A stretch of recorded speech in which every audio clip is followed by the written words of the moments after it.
Welcome to Joy Unfiltered. I'm Rachel, and this is a podcast about joy. Not the shiny, performative kind, not the everything happens for a reason kind. This is joy as a strategy, a way to stay steady when life feels loud, a way to stay human when things are hard, a way to lead, love, and live without burning out or checking out. Some episodes will be just me. Some will be honest conversations with people who have lived their way into a deeper, truer joy. No fixing, no bypassing, just real stories, real tools, and room to breathe.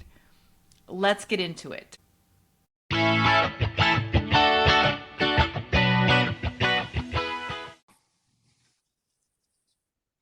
Welcome back or welcome to Joy Unfiltered. I am Rachel, your host, and I have a really fun guest with me today. I am so excited to have Melissa Hoffman with us. So let me get started just by introducing her a little bit before I turn the mic over to her. So Melissa Hoffman is a holistic mindset coach and breath work facilitator who helps high-achieving women entrepreneurs regulate their nervous systems, rewire subconscious beliefs, can't wait to get into that, and embody the version of themselves who feels safe being seen, fully expressed, and abundantly paid. Wow, I love that. We will talk about that as well.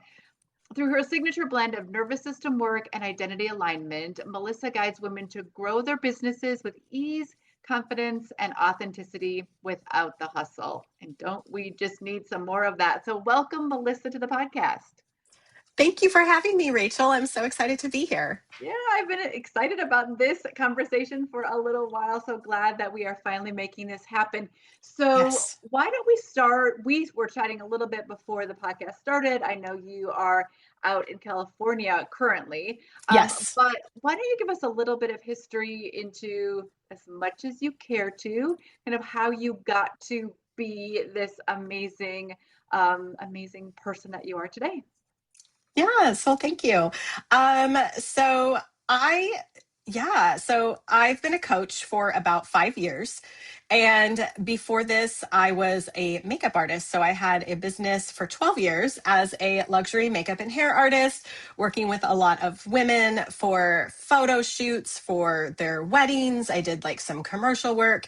And even before that, I had a corporate job. I was a sales rep and I did that for 7 years. And I think the short story is that in my sales job, like I realized that I was really unfulfilled. It was a very toxic environment. And I was so stressed out, burnt out all the time. And I just really didn't feel like there was any meaning to what I was doing other than like making my company a lot of money. And I wanted to do something that was more meaningful. And I had always loved makeup. I was a creative person, artistic. And so I ended up, things got so bad in my job that I just knew I needed to make a change. And I quit and became a makeup artist. I had no idea. I didn't go to school for makeup. I had no idea what I was doing. And this was like before YouTube, or YouTube was like just starting. It wasn't what it is now, before social media. And I just kind of dove in and taught myself, and then met other artists and started to learn more, and then like take classes from artists and mentors. And I grew my business to be very successful. And I did that for 12 years. And it was while I was a makeup artist, I realized like what I was doing was I was having so much fun, and I was getting to make women feel really good about themselves, feel like the best version of themselves for like a day, or in, photos that were captured that they could look back on. But the women that were coming to me would share a lot about how they had like these negative feelings about themselves and didn't feel like they were good enough, or they were picking themselves apart, or didn't feel like they were pretty enough, or just all of these things. And so I realized that I wanted to go deeper than just like on the surface of helping them like feel good for like one day. I wanted to be able to have tools and do work that was deeper than that. And so that's what led me to coaching. I ended up working with a lot of coaches on their personal branding shoots. And as I was working with them and talking with them, I loved like hearing how they were talking about their businesses and the work that they were doing. And I realized like I want to do that too. And so I got certified as a life coach. And then when the pandemic and lockdown hit, like I couldn't work. I had to like I knew I needed to change my business, and I thought like this is the perfect time for me to go into coaching. And then we ended up actually moving out of the area. We were in the Bay Area at the time. That's where all my clients were. And we were moving to a suburb outside of Sacramento. And I didn't want to travel back to the Bay Area, and I didn't want to rebuild my makeup business in a new area. So I thought, okay, I'm going to go for it. I closed that business and became just like went all in on coaching. And so I started as like a confidence coach with women, and just realizing like even more, like reflecting back on the conversations that I had with my makeup clients, reflecting back on like how I felt in my corporate job. And even like at the end of like my makeup business, like I was really burnt out and stressed out. And so the patterns that I had in my corporate job, I had kind of carried through into my makeup business. And so I was like repeating the same things. And even though I didn't have like a toxic boss or like toxic coworkers, I was like, pushing myself too far or not having good boundaries.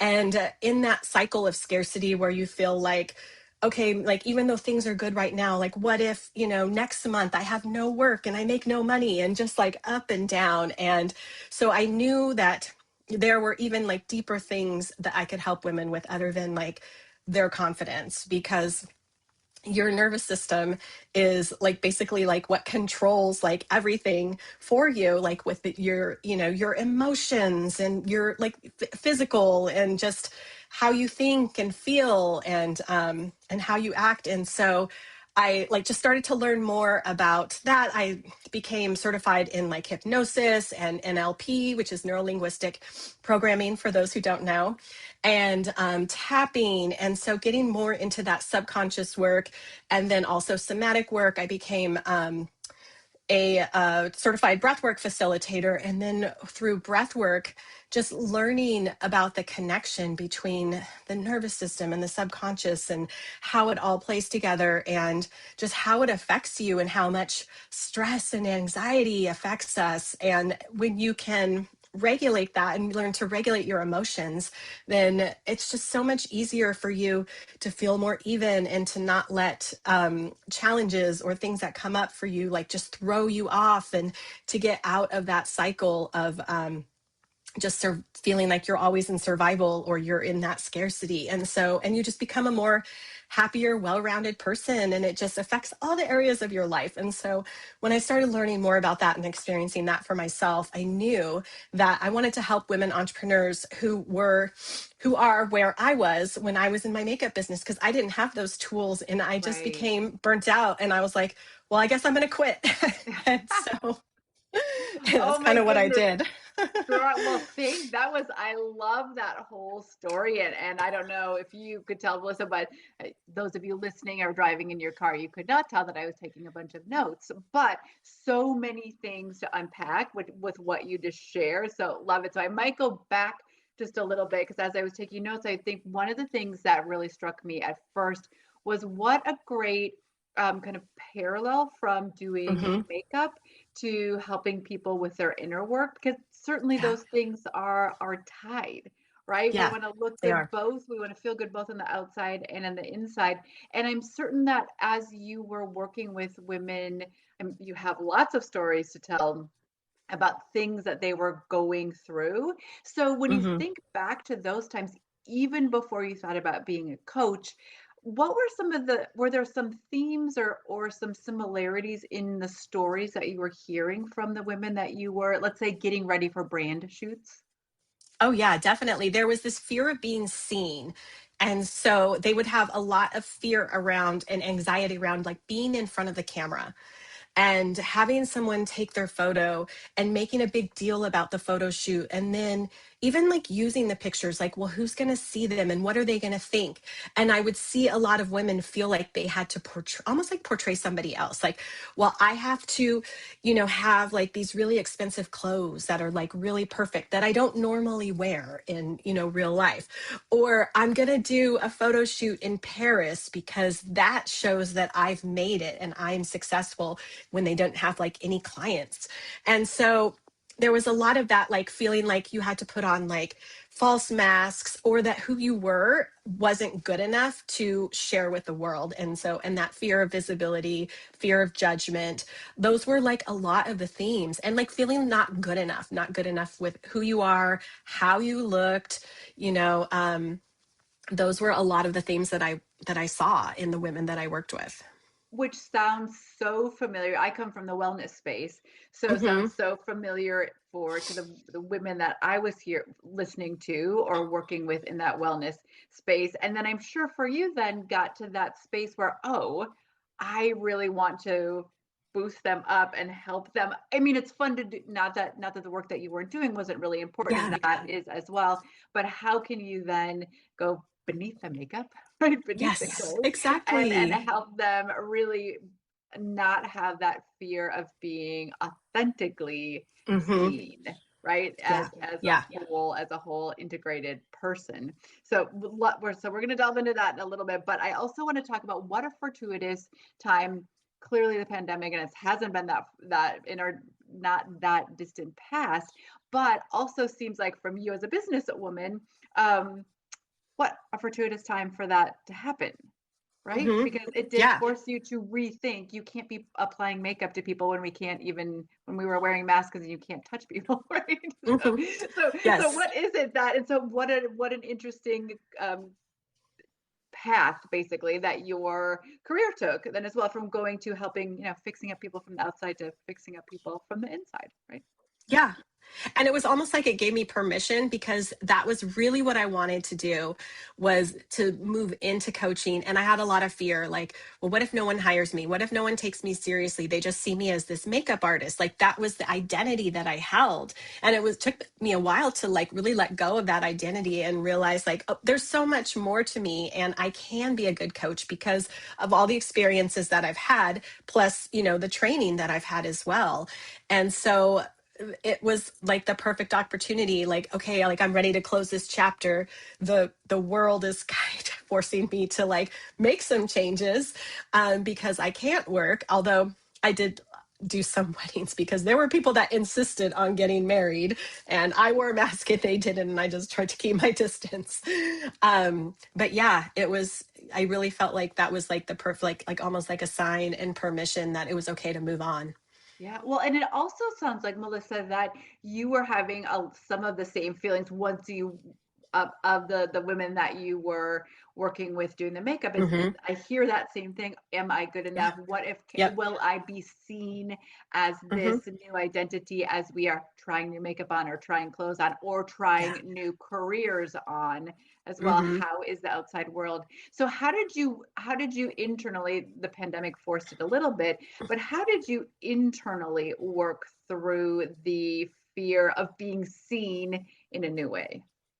Yeah, at the time it helped. I had support. So I had like a coach I was working with, and it was just something like I had to focus on my North Star, like what I really wanted.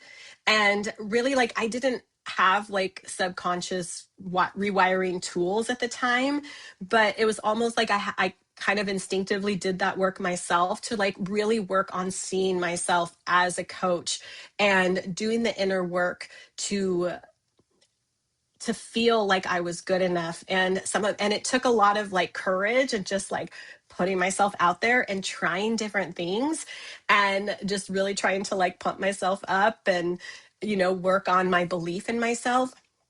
And then, with every like new client that I worked with, or every time I, like went live, or all these little things that I did, they just started to add up to build up my confidence and help me to see that I was a coach. And also, like, sometimes I would still kind of talk about makeup things, but really like closing the past on that, and even like letting people know, like, hey, I am no longer a makeup artist. I've closed that chapter. This is who I am now. This is what I'm doing.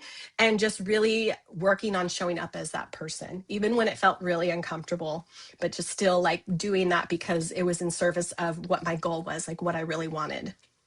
I love that. And a couple of things, and I'd written this down before, but you said it again then, or alluded to it, that whole about repeating patterns. And repeating Mm-hmm. patterns can be repeating patterns and meaning that we get stuck someplace else. But you also talked about being consistent, showing up, repeating the action that is going to get you to that next level, even if it's scary, but Mm-hmm. that constant kind of putting in the reps, right? I come Yes. from the wellness world, so we have to put in the reps. You have to do the bicep Mm-hmm. curls in order to grow your Yep. arms. And if you don't continue to put in the reps, then that starts to go away. But if you put in the reps, then as well of I'm showing up as this person, continue to show up as this person, and then people catch up, right? The Yeah. world catches up. Yes. We're always like 5 steps ahead, I think, of where our Yes. clients are. But and then what a beautiful way for you, because you maybe were only 5 or 6 steps ahead of the women Mm-hmm. that you were then going back and trying to coach. So what a great way to have that empathy and that knowing for your clients. So they must feel that from you. Yeah, I mean, they do because they are where I was. And so it's just, I can relate to them more and they can feel that. And I know exactly like what they're going through right now because I Yeah. was there. So let's talk about some of the tools. I listed a couple. You listed them up. I probably didn't write them all down, but you talked about hypnosis, you talked about NLP, you talked about tapping, you talked about somatic breath work. Let's go through some of those. I think some of the Yeah. people that are listening might be really familiar with some of them not as familiar. So if we can even go and give some definitions to what Hmm. those are, and then how those can be integrated into kind of identity alignment or regulating our nervous system. Yeah. So where would you like to start? Well, I wrote them down in this order, so let's start with hypnosis. Let's just Okay. they're probably in no particular order, but let's just start with hypnosis. So I'm sure people Yeah. know somewhat what that is, but kind of Yeah. how, what is it, and how are we using that then to become or get closer to our North Star, using your words? Yeah. So hypnosis is simply like deep relaxation plus focused attention. And so what it's doing is just really quieting the conscious mind that is telling you, like, you can't do that. You're not good enough. And so you can get into the subconscious and do the real work there because the subconscious mind controls 95% of our thoughts, behaviors, actions, habits, the way we see ourselves. And so that is where we can do the real change when we can put our bodies and our minds into a really relaxed state. So then it just becomes easier to make those changes. And so what hypnosis does is like you put someone, it's called trance, but you're basically just like putting them into a very relaxed state. They're completely aware of everything that's going on. It's not like what you see on TV or in the movies. It's, we go into hypnotic we go into trance like all day long, like in and out of trance, like when you're driving your car somewhere and you know where you're going and you just like go on autopilot, like that's trance. It's just like quieting the mind and you're thinking about other things and before you know it you get there and you're like, how did I even get here? I don't even remember.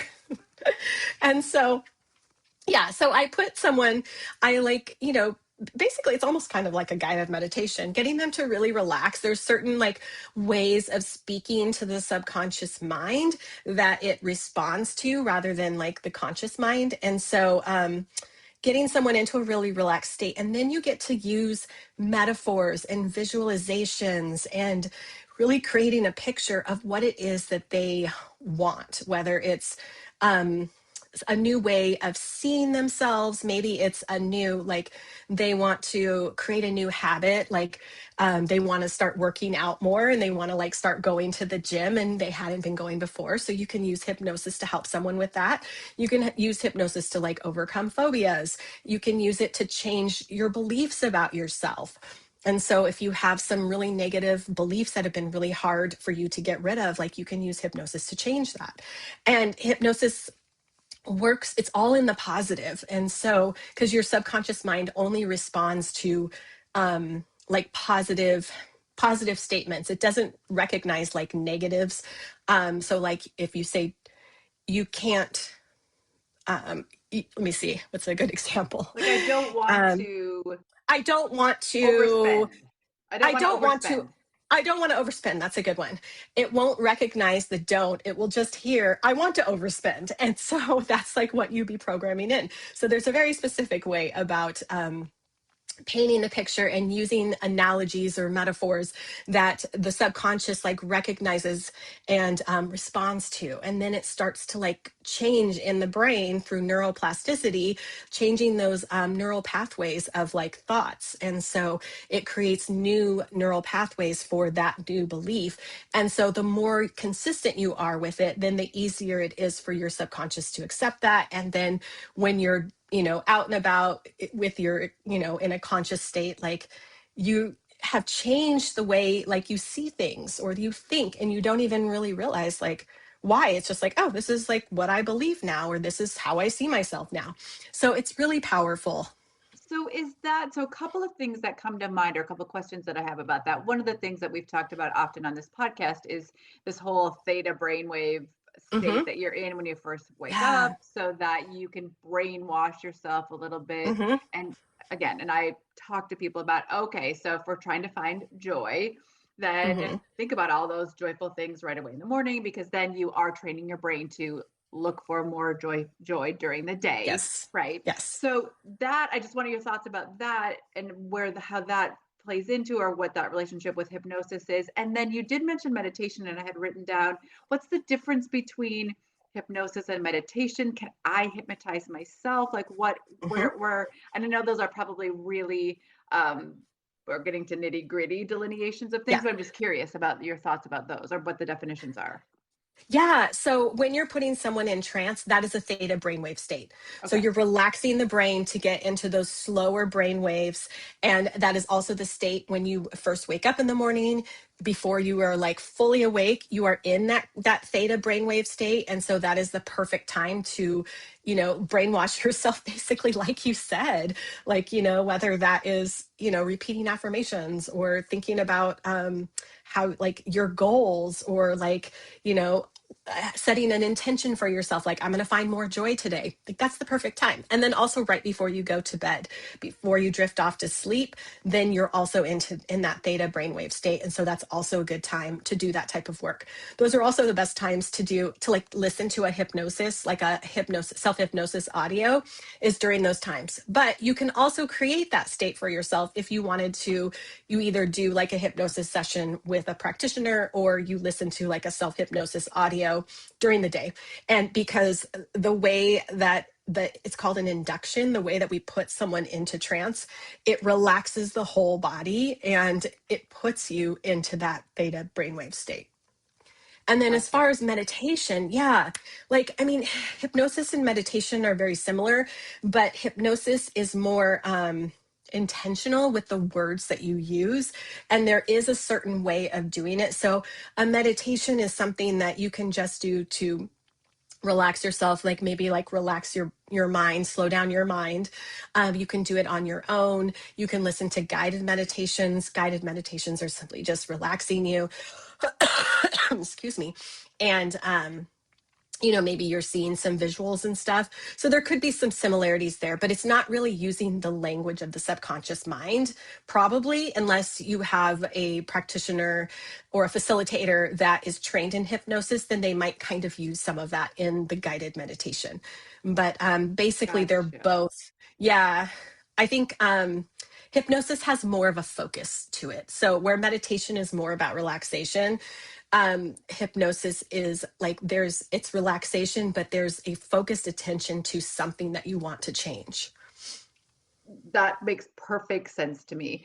And we'll probably get to more tools at the end, but I'm just curious, because as we're talking about hypnosis right now, are there, clearly going to a practitioner, so we'll talk about, Yeah. if people are raising their hands already, they're like, all right, I already want to like talk to Melissa, so we'll get to that, so just hold please, because we have other Yeah. things to talk about, but we'll give you that as well. But are there things that I can do? So if I just want to, what's a resource that I can go to? Where should I go if I want to do some hypnosis? And you said focused. So are there, I want to lose weight, or I want to make more money, or I want to, I don't know, I don't have a better relationship. So are there different ones that I can listen to for different things? And where would I go if I want to start tomorrow or today? Yeah.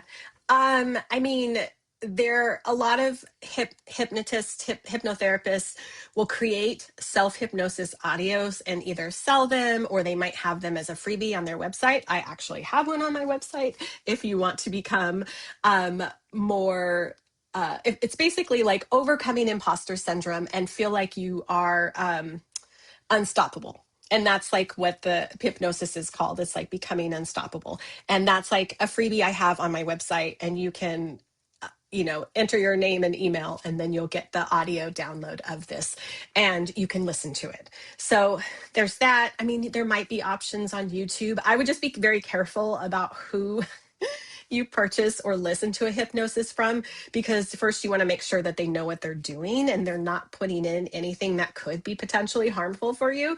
But yeah, like you can see somebody like find a hypnotherapist that you really respond to and work with them on have a specific goal. So it could be anything. It could be losing weight. It could be like finding the perfect relationship. It could be feeling more confident or attracting more money or being more successful. There's all different things that you can work with on hypnosis.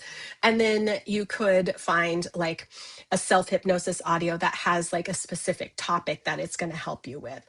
So like you wouldn't like just want to, like each hypnosis, like there is a specific intention for it. And so it just depends on like what your intention is. And then you could find one that supports that, if that makes sense. That makes total sense. Like there's not like a general hypnosis. I think that's like what I'm trying to say. Like I'm just going to listen to like a general hypnosis unless it's on, maybe it's on like becoming more relaxed or reducing stress or something. And then like you could listen to that and, but you can get very, I don't want to say particular, but like you can find something that's very specific. That's the word I'm looking for.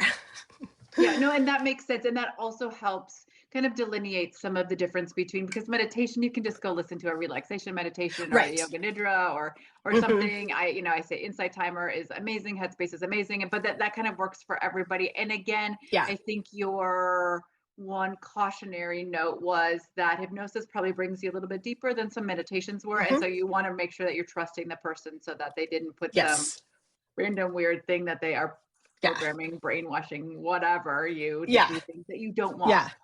Right. Yeah. Okay. Cool. And that they know what they're doing too, because you could have somebody that maybe they're using, because they aren't properly trained and they're using a lot of negatives in their hypnosis. And then that is going to do the exact opposite of what you want, because your subconscious isn't going to recognize that negative. Right. Perfect. Awesome. And we will circle back at the end, because I started that already, overcoming or being unstoppable. I can't remember exactly how you called it, but we will circle back to the end because I'm going to do that tonight, whatever that is. That's on my list already, Melissa. Thank you. All right. Let's talk a little bit about, because I'm not as familiar with NLP. So if you want to talk a little bit about NLP. Yeah, so NLP is neuro-linguistic programming. And so what it is it's a type of, it's speaking directly to the subconscious mind. And so there's different like ways of using language that the subconscious mind like responds to, rather than just, talking, I guess. And so there's specific language patterns, working with the way that the brain like receives language. And so like that's basically like what it means. And there's also different techniques that you can do, speaking directly to the mind using like images. And so, for example, one of the techniques that I'll use with a client is if they want to create a new habit. And so there's a technique called the swish technique. And so as you're going through it, it feels kind of weird because you're getting these pictures. You're getting a picture of what you don't want, the behavior that you're doing that is not working for you. And then you get a picture of the behavior that you do want to do. And so through the way that I'm speaking to the brain, I get you to have like the picture of the old unwanted behavior and then the picture of the new behavior. For those of you who can't see, my hand is like in the lower corner, and you like switch them really fast. And so after doing that repeatedly, all of a sudden, you don't want that old behavior anymore. You want the new behavior. The new behavior has been like reprogrammed in the brain. And so it's like things like that. It's just like ways of speaking to the subconscious mind, basically. And so an example of using this is like how powerful it is. Excuse me. Um, is I used to bite my nails, and it was like a really hard habit for me to stop. Excuse me, I have this like cough that will not go away. And I used this technique to stop biting my nails. And I didn't do anything else. And so it was just because of changing the picture that I saw of like the old behavior that I didn't want, and replacing it with like me just like sitting relaxed. And, it was probably coming from some kind of anxiety that I was holding and wasn't like really consciously aware of it. And I stopped, and I haven't done it since. And so it's like things Okay. like that, yeah, that you can do with NLP. There's also a technique called timeline therapy, where you can actually go back, like work with how your mind encodes your memories, and you can go back on your like energetic timeline and change the way you view things. Like, of course, you can't change what happened, but things that hold a charge for you, you can go back and learn lessons from it that helps you to release that charge in the present, and even go back, beyond birth, like into like your lineage, because of epigenetics. We're carrying beliefs and emotions and um, just all kinds of trauma from our ancestors, and we don't even realize it. Like there might be we might have a particular feeling about something, and we don't even know where it came from. And so you're able to release that through like some of the NLP techniques. That is amazing and awesome. And I'm going to look into that as well. Okay, let's move on to EFT. We've talked about Hmm. that a couple of times on this podcast. So those of you who are Yeah. listening might already have like gone out and done it, because I have been raving about it since I did it last year for the first time. But why don't you just, for those of you who are listening and don't know, can you just talk to us about what EFT is and how we might use it? So EFT is emotional freedom technique, and so it's tapping on the areas of the body that also are energetic centers or meridians of like using like Chinese medicine. And so when you tap on like, and you do it in a certain pattern, there's certain ones that you tap on, you're able to release any like stored emotions. So it's like, it's not only a like a subconscious, but it's also like a somatic practice. And so it's working with both the mind and the body.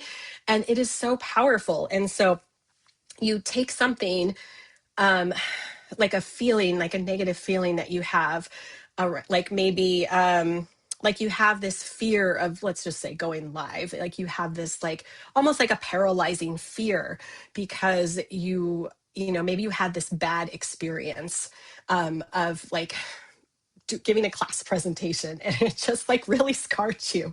And so now your brain is associating that past experience with going live on Instagram. And so you can go tap on these different meridians, and you let yourself really feel those negative feelings, and it is able to like release the charge as you go through. And so sometimes it takes a couple rounds of like tapping on and saying like negative statements, things that bring up those feelings, letting yourself feel it and process it. And then usually by the time you do one round, maybe two rounds, you're able to completely release that negative charge. And then you get to go in and tap on like the positive of like what you do want the experience to be of you going live, like how you want it to feel, what you want the outcome to be, how do you want to show up. And that is like reprogramming into the subconscious mind, like all of those positive beliefs. And so by the time you finish, you can go live and just be like, oh, I'm so like confident, I'm so calm, and it's definitely like this really a big shift that you feel emotionally pretty quick after Yeah, I've doing shared on EFT. this podcast a couple of times before that I had heard about it for years, and I am into the woo-woo stuff, all of that, and I get it, but I didn't quite understand EFT, and then I experienced it last year, and I was amazed at the Yeah.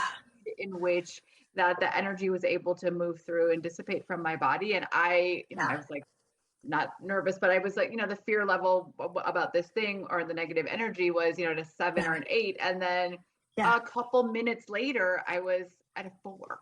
Right. And Yeah. I did cry. I Hmm. went through the whole, but Yeah. it was very powerful and very fast. And yeah, if so, those of you who have not used EFT, I would definitely look into it with a practitioner that knows, again, that knows what they're doing first. But it's Yeah. also something, Melissa, right, that I could do but on my own, Oh, right? you could I can totally learn do how it to on do your that own. on my own. Yeah. Absolutely. Yeah. There's a lot of tapping videos.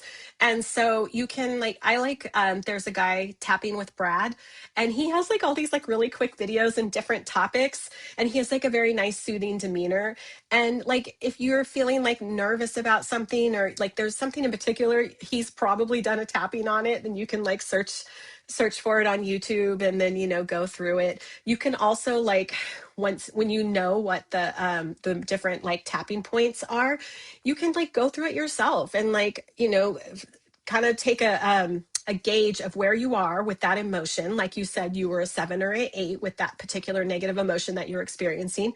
And the key is you really have to let yourself feel it, because if you don't really feel it, you're not going to have that much of a change.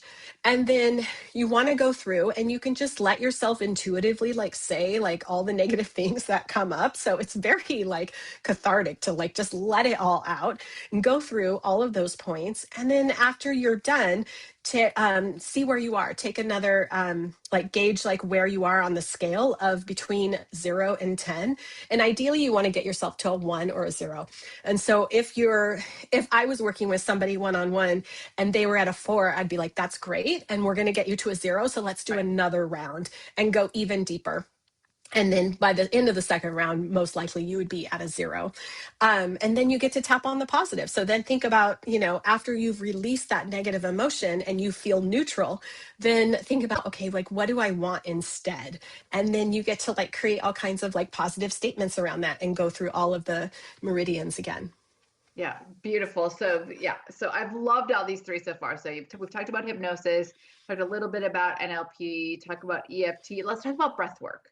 Hmm. So when you say, sometimes I feel as though these words get thrown around and we don't even know what we're talking about. So what's your definition of breath work, and then how can we incorporate that to calm our nervous system? Yeah. So there's many different styles of breath work. And breath work for me is like consciously controlling your breath to release emotions or stuck energy or create a different state. And so the type of breath work you want to do really depends on what you're trying to achieve. And so there's some very gentle practices that if you're just trying to like create a sense of calm or relaxation, or like before bed, like you don't want to get yourself all, activated before bed. So you wouldn't want to do a very activating practice right before bed. Or if you're in a very stressed state, then you want to do something that is calming. And breath work works directly with your nervous system. So we have our parasympathetic nervous system, which is your rest and digest. And that is what like calms the body down. And then you have your sympathetic nervous system, which is your like survival mode, like fight or flight. And so it gets you activated. And so sometimes that's good. Sometimes we want to be in that more activated state if we're going to be doing something that we want to have like more energy for. But also we can get stuck there.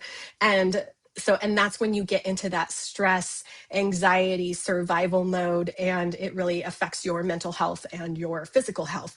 And so there's practices that are really good for that. And then sometimes you want to have like a big emotional release, or you want to have like a spiritual awakening. Like there's breath work for that. And so it just really depends on what your what your intention is, and to find like what practice to do. And so and that's again, like, you can do breath work on your own. You can, like, I think there's breath work practices on like Insight Timer or YouTube. And but working with a practitioner is going to help find the right practice for you, for based on like what your goal is and what you're trying to do.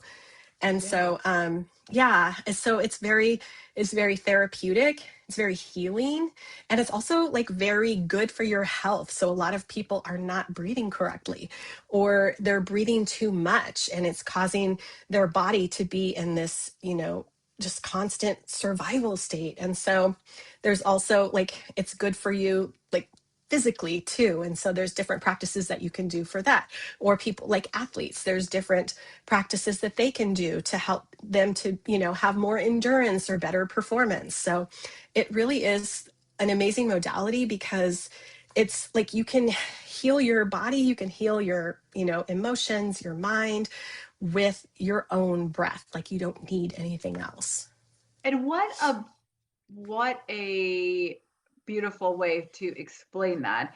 I oftentimes, when I ask people about that, especially on this podcast, is people are talking about how do we regulate our nervous system? How do we get Hmm. into that parasympathetic nervous state? How do we calm ourselves down? But I appreciate the fact that you are like, well, it's that, but there are Yeah. some times that we do want to be a little more amped up. We're getting ready to go Yeah. on stage, or we're getting ready to, Yeah. and we might want to also be calm and not get too nervous. But I like the Right. fact that there are different ways to use different types of breath work, because it's not all about just slowing, right? There are some times Hmm. where we do Yeah. want to get a little more excited in Hmm. our bodies as well. So, oh, that's Yeah. beautiful. So I love the fact that you have all of these different modalities, these different ways in which that you help your clients. So when people come to you, because again, I can feel people just raising their hands in their cars or on their walk, whatever they're doing, and they're thinking, yes, some of those modalities really speak to me. But what is the end result, or maybe let's start at the beginning. Why would people say, "Oh my goodness, I need Melissa"? Are they feeling as though they are struggling in their relationships? Are they struggling at work? Like, where are most of your clients? Where are their, I don't want to say issues, but where are their struggles, or where are they feeling a little bit of discontentment in their life? Yeah. So a lot of the women that I work with, they're entrepreneurs and they're building their businesses, and they have like these big goals for themselves. And where achieving those goals doesn't feel either possible or safe, or they're worried about what's going to happen when they get to that goal. So there's a lot of fears that come up. There's a lot of can I handle this? Can I handle the responsibility? Like, what if I raise my prices and people think like, oh, is this really worth it? And so there's like some self-doubt there. There's some trust, like self trust, that they need to work on, because they don't trust that they can, if they make a certain amount of money, that they'll be able to, handle it responsibly or sustain it, or that it's not all going to just go away, or that, they're going to spend it all. And then, like, what are they going to do the next month? Or that they're going to burn themselves out, or it's going to affect like them spending time with their families. Like they're going to have to become another person. And so there's a lot of these like fears and self doubts that come out over their ability to not only grow their businesses to the level of success that they want, but also to be able to hold it and not feel so stressed out or burnt out, or like they're going to have to become someone else or be someone else to be able to hold that level of success and money and clients. And so that's what I typically work with women on. So there is a lot of nervous system regulation to help to manage the stress, the anxiety, or the burnout, making sure they don't get into burnout, and also the emotions that come up. And so they're able to bounce back, because you're going to have stress. Like, the goal is not to always just be in this like Zen mode all the time. The goal is to have a flexible nervous system that can handle anything that comes your way. And so if you do have, challenges that come up in business or in life, because everything that happens in business is going to, spill out into your life or affect your life. and you have these challenges come up, like, you know that you can meet them. And so, yes, you may go into a, stressed survival state for a moment to be able to like meet that challenge, or that's just the natural reaction that comes up. But you're able to bring yourself down from it and not get stuck there, not stay there. And then it becomes like you go into burnout, or you just become so overwhelmed that you shut down.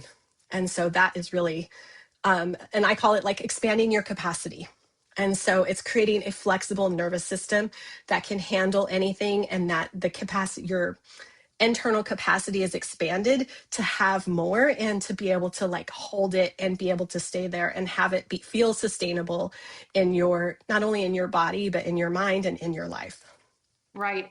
So you said flexibility, you talked about flexible nervous system, you talked Mm-hmm. about having that capacity. That makes me think when I was talking to my clients about like heart rate variability. It's like, yeah, you want Yes. your heart rate to get really high and you want to be Mm-hmm. able to drop it really quickly. So Mm-hmm. when we're talking Mm-hmm. about, I was talking to somebody on the treadmill, right? So yes, that is a good thing. But you're also talking about the treadmill of life, right? That we Yeah. need to be able to push ourselves when we need to, Mm-hmm. but then be able to bring ourselves back down so that we have that flexibility. That's such a great way of explaining that. Nobody's really ever said that to me about the nervous system before. So Yeah. what a refreshing way. And it also, I think, gives us a little bit of like, oh, I am okay, because there are times that I'm stressed. And I think Mm-hmm. so many people, and I think, nervous system regulation, I'm doing air quotes for those of you listening, feels sometimes like a little bit of a buzzword, but Mm-hmm. it also feels as though if I'm not regulated, and if I'm not Yeah. living in this parasympathetic nervous system all the time, that there's something wrong with me. But it sounds like what you're saying, Melissa, is that no, we need to go in and out.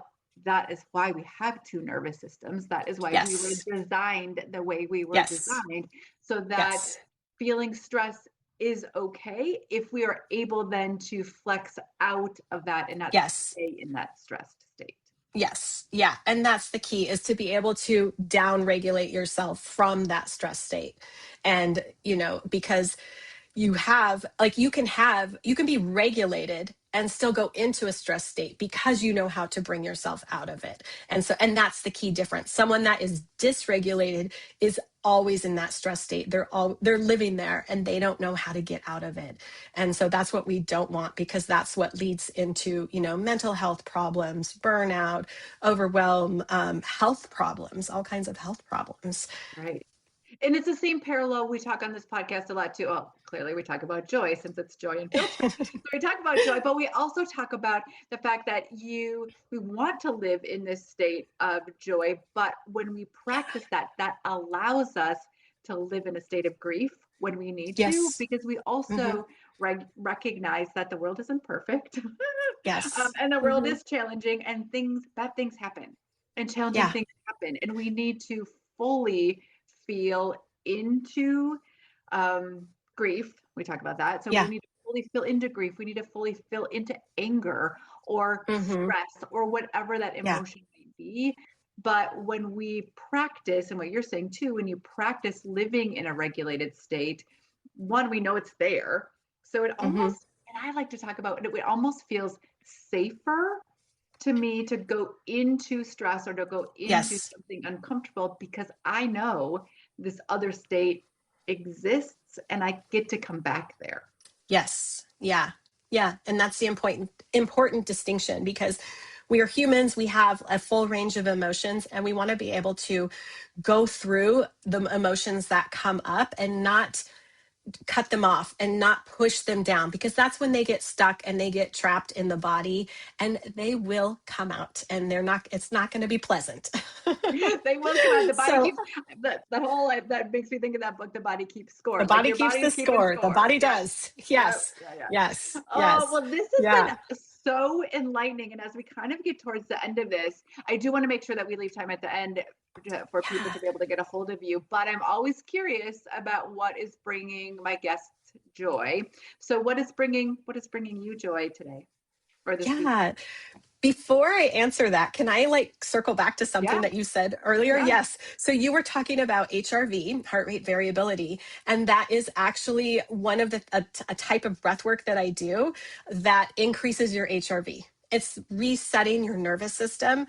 And so that is one of the things that we track. So when I work with a client who is completely dysregulated, excuse me, most often we're going to do that type of breath work. It's called resonance frequency breath work. And I send them a tracker to track their HRV, and that is showing us that they are resetting their nervous system and going into a sustained regulated state because we can see their HRV going up. So I just wanted to share that because I don't hear a lot of people talking about HRV either. So yes. Yeah, beautiful. Thus we were supposed to be on here today because then we Yes. get to talk. We get to nerd out and talk about and talk about Yes. kind of scientific nerdy things. Yes. So thank you. I appreciate you bringing that back up again. Yeah. Um, okay, So what's bringing me I'm joy? definitely not cutting you off, but I would love to know Yes. kind Yeah. of what's bringing Yeah. you joy. Yeah. One of the things that, like, a practice that I do is noticing beauty all around me. And so wherever I am, I try to notice something that is pleasing to look at, that I think is beautiful. Maybe it's like a sense that it's enhancing. And so I love to be out in nature, and we actually live across from like a wetlands preserve.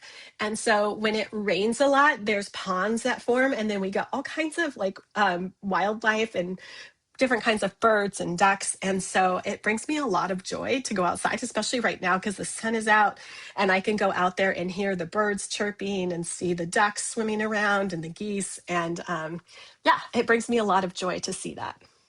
I love that. Well, thank you for sharing that. So, I will ask any last words, but before we get there, how do people get a hold of you? Because I am sure that there are people that are listening that are thinking, yes, I'm feeling some of those things, some of those modalities sound really interesting, or I'm just feeling really good energy because you're putting out some fantastic energy, Melissa. So, how do they get a hold of you? What's the best place for them to go?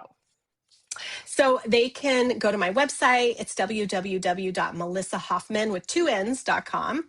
And they can learn more about what I do.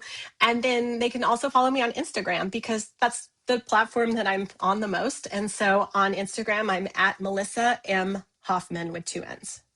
Okay, and I will be sure to drop those in the show notes so that everybody can get a hold of you there. But any last thoughts? Anything that you want to leave our listeners with today? I think like just take moments to pause during your day and take a moment to relax and do some deep breathing and just to like calm yourself down. Notice what's beautiful around you. Like I said, notice what brings you joy and just let yourself like really like have those moments and appreciate them. Oh, well, thank you. And I appreciate you. Thank you for sharing your beautiful gift of time and yourself and just sharing your story about how you can reinvent yourself. And how it sounds like really just need to listen internally to what your own North Star is. So thank you for Mm-hmm. sharing that and sharing how you went through all those things and using these beautiful tools to help yourself and now to be helping other women who want what you have. So thank you for being here today. And for everyone listening, I am Rachel. I am celebrating you today and every day. So have fun, live well, enjoy.